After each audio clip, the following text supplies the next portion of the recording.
She was humming when she packed her bag. Not crying, not shaking, not even rushing. Just humming. A quiet little tune I didn't recognize, while she folded her sweater like she was going on a weekend getaway, not walking out of a marriage. I watched her from the hallway like a stranger. Not because I wanted to, but because I couldn't move. My body had this bizarre instinct to freeze, like maybe if I didn't breathe, she'd change her mind. She didn't. Her heels clicked once on the wood floor. Then again. Then silence. I thought she was going to speak, maybe say goodbye, maybe give me a reason, maybe anything. Instead, she zipped the bag shut and walked straight past me. That's when I said it. Quietly. You forgot your ring. She stopped, just for a second, and turned around. Then she smiled. Smiled. As if that tiny piece of gold was some hilarious punchline in a joke I didn't know I was a part of. No, she said. I didn't. And then she left. No screaming. No apology. Not even a door slam. Just that smile. And that hum. That same damn melody, still echoing in my head hours later as I stood in the kitchen wondering how a man could lose everything to someone who acted like it meant nothing. She expected me to beg. That was the game. That's why she left in silence. So I'd come crawling. But I didn't. I made one phone call, then changed the locks. That night, she tried to come back. That's when things got interesting. I didn't sleep that night. Not even a second. I sat in the kitchen with the lights off, staring at the clock on the oven as the minutes passed in dead silence. The refrigerator buzzed every now and then, and the pipes made that familiar clunk. All those background noises you never notice until someone leaves and takes the music of your life with them. But I didn't cry. Not because I was strong, but because I was stuck. My body had shut down everything except thought, and every thought spiraled back to that smile. That's what haunted me. The way she looked so free when she left. Like walking out on me wasn't the end of anything. Just the start of something she'd been planning for months.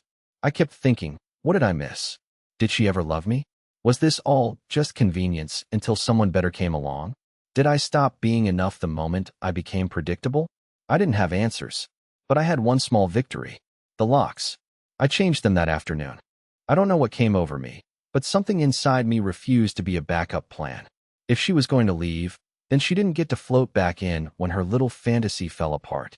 And apparently, that's exactly what she thought she could do. Because at 12:17 a.m., someone knocked. Not a timid knock. Not hesitant. It was 3 heavy bangs. Confident. Entitled. I didn't move at first. I just sat there in the dark, my heart suddenly loud in my chest. Then it came again. Louder. Sharper. Followed by the sound of keys. Her keys, fumbling at the door.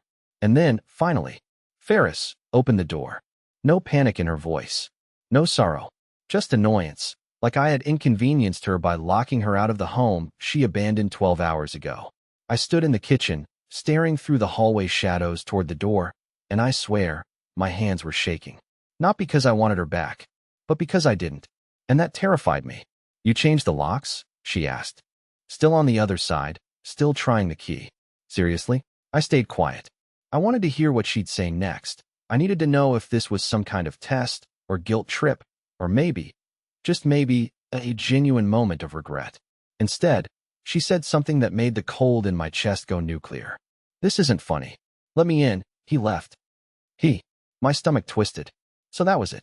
She didn't come back because she missed me, or realized what she'd lost.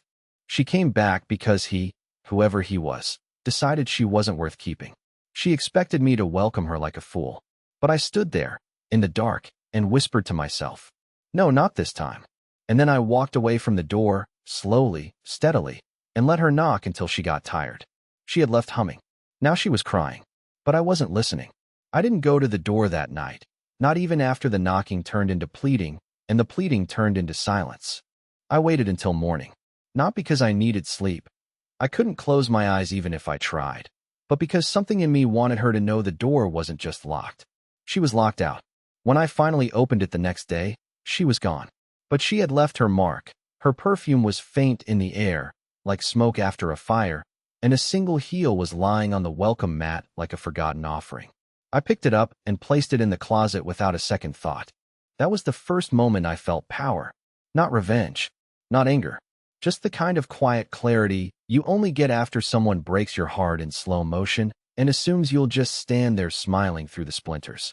I made a cup of coffee, black, like always, and I sat down at the kitchen table, letting the sun hit my face through the window. It was peaceful, strangely peaceful, until I checked my phone. 6 missed calls. 4 voicemails. 2 text messages. I didn't listen to any of the voicemails. I read one of the texts. Ferris, I made a mistake. Please just call me. We can talk. I stared at it for a long time, then deleted it without replying. It felt like a test, or a trap, or worse, a script she'd rehearsed with someone else. Because make no mistake, she didn't come home out of love. She came back because she thought I was safe, that I'd always be there to catch her when someone else dropped her. But this time, she hit the ground. And what shocked me wasn't the fall. It was how fast she tried to rewrite the narrative. That afternoon, her sister called me. Hazel. We hadn't spoken in months. She asked if I was okay, and before I could answer, she said something that flipped my stomach inside out. She told our parents you threw her out. I laughed. A dry, bitter laugh that didn't sound like mine. She left, Hazel. Voluntarily. Without a word. Hazel went quiet. Then she said, that's not what she told them. She said you found messages and lost it. That you locked her out in a rage. That you've been. I didn't let her finish. Hazel. She had her bag packed. She was humming. Humming. Hazel sighed. Not surprised. Not even disappointed. Just tired. Okay, she said. I believe you. But she's unraveling. I didn't ask why. I didn't need to. The truth is, when someone builds a lie high enough, it only takes one removed brick to bring the whole thing crashing down. And I wasn't going to be there to hold the walls up. That night, she showed up again. But this time, she didn't knock. She stood outside the window in the rain, staring through the glass like a ghost. Her hair was soaked. Her makeup was smeared. She looked like someone who'd lost everything and still didn't understand why. I didn't open the door. I turned off the light and walked away. And that's when she screamed. Not my name. Not an apology. Just a single sentence that made my skin go cold. You were supposed to forgive me. That's when I knew. She never regretted the betrayal. She only regretted that I survived it without her. 3 days passed without a word. No knocks. No texts. No calls. You'd think I would have felt relief. But that's the thing no one tells you. Silence doesn't always bring peace. Sometimes it's just a quieter kind of war. I wasn't pacing or crying or trashing old photos. I just existed in a house that now felt unfamiliar. Like someone had rearranged the furniture in my life while I was asleep. But I held the line. No contact. No weakness. I told myself that if she came back again, it would be with truth in her mouth and regret in her eyes, not excuses and rewritten memories. Turns out, I was expecting too much. Because when I finally did hear from her again, it wasn't from her. It was a message from an unknown number. Just one line. Thought you'd want to know what she's been saying about you. Attached was a screenshot, a post on some vague Instagram story from one of her friends. A black background, white font, and this. Some people don't show their true colors until they're cornered. Manipulators play victim better than anyone. It wasn't tagged, but it didn't need to be. It was about me. That was her play now. Smear campaign. Rewrite history. Flip the script, so she's the wounded one, and I'm the abusive ex with trust issues and control problems. That's when it hit me. She didn't leave because of love, or even because she fell for someone else. She left because she needed to be the one holding the pen. She needed control of the story. She couldn't bear the thought of being the villain, so she made me one instead. The cold, bitter husband who locked her out after finding messages and losing it. And people believed her. Of course they did. She's charming, beautiful, knows how to cry without smudging mascara. I'd seen her lie to a waiter once about being allergic to onions just because she didn't want them on her plate, and he apologized to her. She knew exactly how to twist a narrative. But this wasn't a dinner party or an awkward social event. This was my name. My life. I wanted to scream. To post the screenshots. To write a thread titled, "My wife left me, and now she's telling the world I'm a monster." But I didn't. Instead, I did something worse. I called her mother. Now, I know what you're thinking. Why drag family into this? Because sometimes, the only way to fight fire is with water from the well they trust most. And her mother, Estelle, adored me. She answered on the second ring. Calm, as always. Ferris, it's been a while. Everything okay? I took a breath. And then I told her everything. I didn't exaggerate. Didn't twist. Just the truth, from the packed bag, to the knock, to the voice in the rain. Estelle went silent for a long time. I thought the call had dropped. Then I heard it. The quiet inhale of a woman who'd just connected more dots than she wanted to. She said you screamed at her, Estelle whispered. Said you threw her phone out the window. I actually laughed. Not because it was funny, but because of how far the lie had mutated. No, Estelle. Her phone's probably still on whatever charger he gave her. I could hear her mind working. Years of knowing her daughter crashing into the version she thought she knew. She's not well, she finally said. She's never handled rejection well. You were easy to love. That made it easy to hurt you. And that was the first time I cried. Not because I was heartbroken, but because I realized. Even her mother saw what I hadn't. Callista didn't fall out of love. She walked away to see if I'd chase her. And when I didn't, she burned the bridge and blamed me for the fire. By the end of that week, I started feeling like myself again. Not fully, but enough to remember what silence felt like before it was weaponized. Enough to sleep through a night without checking the hallway light. Enough to eat a meal without wondering if it was the last one before another emotional ambush. I started reclaiming pieces of the house. I tossed the throw blanket she always left crumpled on the couch. Replaced the lavender hand soap she insisted on with the sandalwood one I secretly preferred. I even moved the coffee machine 2 feet to the left, just because she hated it there. It wasn't revenge. It was therapy. But healing is a tricky thing. The moment it starts to take root, life has a way of testing its strength. And for me, the test came exactly 9 days after she left, right when I let my guard down. It was a Saturday. Warm. The kind of late afternoon where the sun starts dripping gold through the windows, and everything feels too quiet to be dangerous. There was a knock. Soft. Measured. Different from the last time. I opened the door halfway. Not because I was ready, but because I wanted her to see something in my eyes. Something she hadn't expected before. Distance. She stood there looking different. Not in a dramatic way. Not crying. No smeared mascara. Just composed. Polished. Her hair tied back neatly. Wearing a blouse I'd never seen before, like she'd walked out of a job interview and directly onto my front porch. Hi, she said, almost shy. Can we talk? I didn't move. Just watched her. Not here, I said. Not inside. She nodded, as if she'd expected that answer, then glanced at the bench by the front steps. There. I agreed, and we sat. 3 feet apart. No touching. No greeting hug. Just silence, interrupted by the occasional passing car and the buzzing of a neighbor's lawnmower in the distance. Then she spoke. I'm sorry for how I left. It wasn't fair. I waited. She continued. I was scared. Of being stuck. Of waking up in 10 years and realizing I'd settled. There it was. The word. Settled. She said it like our marriage had been a beige couch in a dentist's waiting room. Like I was the backup plan she'd gotten too comfortable with before remembering she wanted color and danger. So you ran to someone else? I asked, my voice low but steady. She hesitated, then nodded. I did, and he was a mistake. I didn't reply. I just looked at her, and she kept going. He said all the right things. Made me feel seen, but it was surface level. He didn't care. But I did, I said. I always did. She looked down, and when she looked up again, her eyes were wet, but her voice was too calm. I want to come back. That was it. No elaborate speech. No apology that matched the damage. Just a request to reverse it all like this was a misunderstanding. I stood up. No. Just one word. But it hit harder than any scream ever could. Ferris, she said, standing too. I made a mistake. Doesn't that count for something? It does, I said. It means you can leave again. She blinked, stunned. Not by the words, but by the conviction behind them. I could see it. That brief flicker of panic. The moment she realized the script had changed and she didn't know her lines anymore. But she didn't leave. She smiled. Not the smile from the day she walked out. That one was smug. This one was calculated. I was hoping we could be adults about this, she said. But if you're going to be spiteful. I'm being clear, I interrupted. You burned this bridge.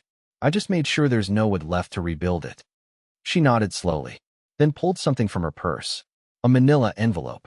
Thick. I didn't want it to go here, she said, handing it to me. But I spoke to a lawyer. If you're going to keep the house, I want my half. That's when I understood. This wasn't a reconciliation. It was a calculated return. A soft re-entry masked as vulnerability, backed by legal leverage. She hadn't come back to say sorry. She came to negotiate. And now, The real fight was starting. The envelope sat on my kitchen table for 2 days before I opened it. It wasn't fear that kept me from tearing it open. It was disgust. The kind of quiet, low-burning nausea you feel when someone shows you exactly what you meant to them, not as a person, but as a position. I wasn't her partner. I was property, a transaction, a foundation she thought she could abandon and still claim square footage from. I finally opened it on a Tuesday morning while sipping coffee from a chipped mug we'd bought together at a flea market 4 years ago.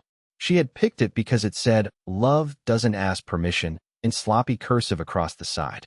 I remember thinking it was cheesy, but she said it made her smile. Now it just made me tired. Inside the envelope was a neatly printed proposal from a law firm I'd never heard of. Nothing formal filed yet, but the message was clear. If I wanted to keep the house, we'd need to amicably discuss equity. They even had the audacity to highlight amicably. I could practically hear her voice in that word. Fake warm, fake patient, fake generous. The proposal outlined a timeline, a breakdown of assets, her estimation of her share based on time spent cohabiting.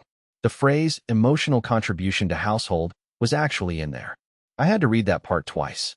She was charging me rent for memories.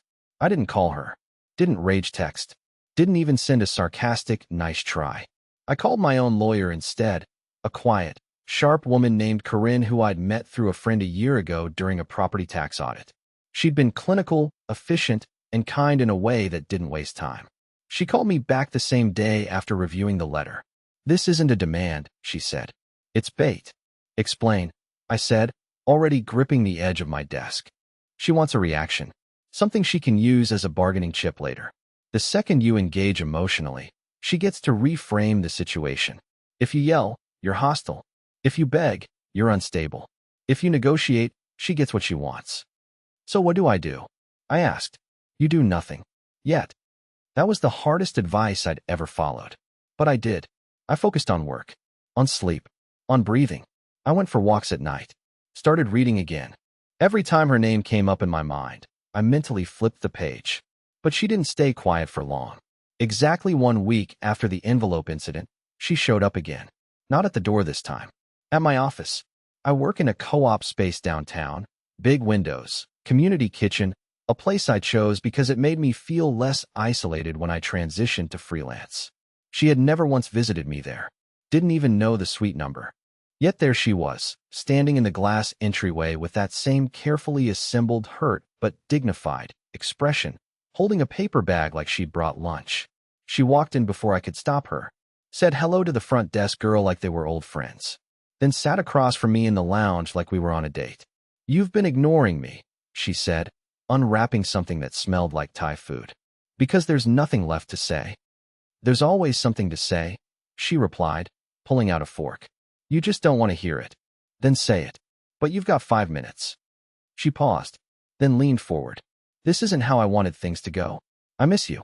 I miss us." "You miss losing control," I said. "Big difference." She didn't blink. "You think I'm trying to manipulate you." "I don't think. I know." Then she did something unexpected. She smiled, but there was no warmth in it. "You know what the problem is, Ferris? You always thought being the quiet one made you smarter, stronger. But silence isn't strength. It's just hiding with better manners." That hit harder than I expected. Not because it was true, but because it was rehearsed. She had practiced that line.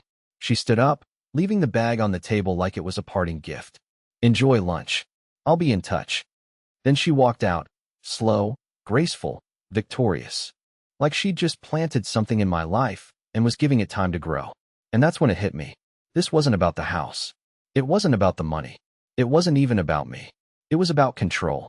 She'd lost it once, when I didn't chase her. Now she wanted it back, brick by brick. 2 weeks passed. I didn't hear from her. Not directly. But silence has weight when it's coming from someone who used to fill a room before even speaking. There's a tension in waiting for the other shoe to drop, especially when you know she's the type to buy the entire closet first. I held the line. I worked. I ate. I kept appointments. I smiled when necessary and didn't collapse when I got home. That's a kind of healing too, when your private breakdowns turn into quiet, functioning days. I had even convinced myself, briefly, that maybe she had given up. That maybe, just maybe, She realized it was over and found a way to move on that didn't involve burning the remains of our past together. But then I got a text. Not from her. From Declan, her cousin. We'd spoken maybe 5 times in 6 years. Mostly at family events. He was decent, funny, observant. We never had a real friendship, but we shared one important thing. We both knew what Callista was capable of, even if no one else dared say it out loud. "You got a second?" his text said. "Something you need to know?" "In person." I met him that night. Neutral ground. Coffee shop. Late enough that it was quiet. He showed up with a nervous energy, like he'd already betrayed someone just by texting me. He didn't order anything. Just sat across from me and said, "She's been showing people photos." I frowned. "Photos of what?" "Screenshots. Your texts. Edited ones. Out of context." My stomach dropped. "What is she saying?" He glanced around, then leaned in. "That you were emotionally unstable. Controlling. That you changed the locks to isolate her. That she left for her own safety." I didn't speak for a long time.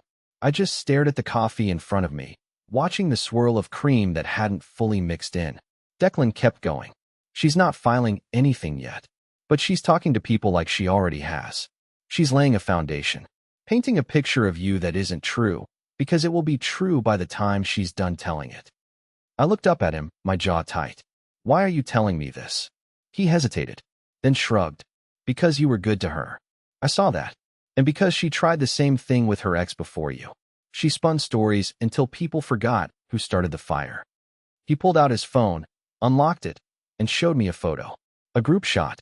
Callista, 3 friends, and someone I didn't recognize, an older man, sharp suit, fake smile. Declan tapped him. "This guy? She's meeting with him tomorrow. Used to be her mom's lawyer during her parents' divorce. She's planning something." "Planning what?" I asked. "If I had to guess." He looked me in the eye. "Custody." I laughed, bitter and confused. "We don't have kids."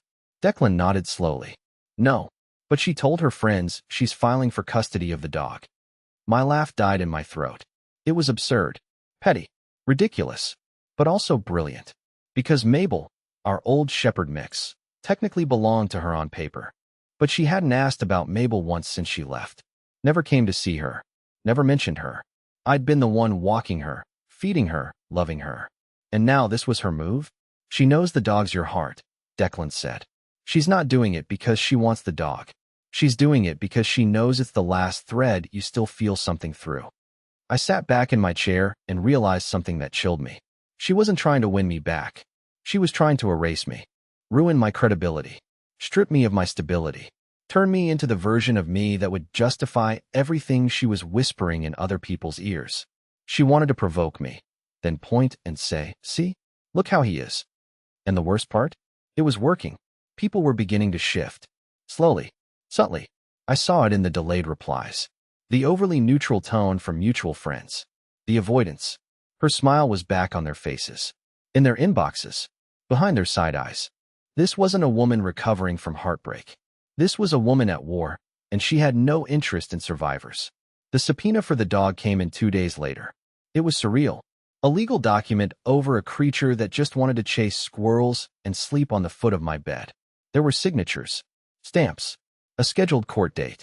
I remember reading the line, "temporary ownership in dispute," and laughing so hard I nearly dropped my coffee. It wasn't about Mabel. It never was. This was Callista's final move. Not a declaration of love, not an apology, not a wish to undo the damage. It was a game of perception.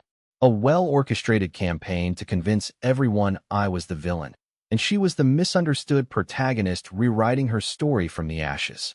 But the thing about building a narrative is you have to control every detail. And I was done letting her write the story. So I did the one thing she didn't expect. I let her win. I showed up to court, calm and quiet. No drama. No big speech. My lawyer had all the paperwork ready, vet records, adoption papers, receipts, proof of care, but I waved it off. I asked the judge for 5 minutes alone with Callista in the hallway before we proceeded. She agreed. We stepped outside the courtroom. She was smiling. A thin, tight-lipped smile that said I win, again. But before she could speak, I handed her a leash. Mabel's leash. "Take her," I said. Callista blinked. "You're giving up?" I nodded. No anger. No spite. Just peace. "Yeah." But not because I'm weak. Because I'm done fighting people who see love as leverage. She stared at me, trying to read my face like it was a trick. You're serious? Dead serious, I said. You want to win so badly? Win. Tell everyone you broke me. Tell them I couldn't handle the loss. Tell them I'm unstable, bitter, pathetic. Take the dog. Take the story. Take the last thread you think you control. Then I stepped closer and whispered, because from now on, your power over me ends with that leash. She didn't speak. Not a word. For the first time in our entire unraveling, she was speechless. I walked back into the courtroom, told the judge we'd resolved the matter, and left before she could follow. And you know what happened next? Nothing. No explosion. No final confrontation. No dramatic ending. Just stillness. And for the first time in months, it felt good. I adopted a new dog 3 months later, not as a replacement, but as a new beginning. I named him Leo. He doesn't know heartbreak. He just wants to run and be loved. I moved out of the house 6 months after that. Got a new place near a park. Started sleeping better. Started laughing again. Real, belly-deep laughs. The kind you don't fake for company. Some people still believe her version of the story. That's fine. I stopped defending myself. Because people who really know you don't need a defense. And people who don't, they've already chosen their fiction. I saw her once after everything. Downtown, outside a cafe. She looked the same, but thinner. Like someone who was still carrying the weight of the story she wrote, and couldn't quite put it down. She didn't say anything. Neither did I. But I smiled. A real one. Because I didn't need her to regret losing me. I just needed to remember who I was before she convinced me I was nothing. And now? Now I remember.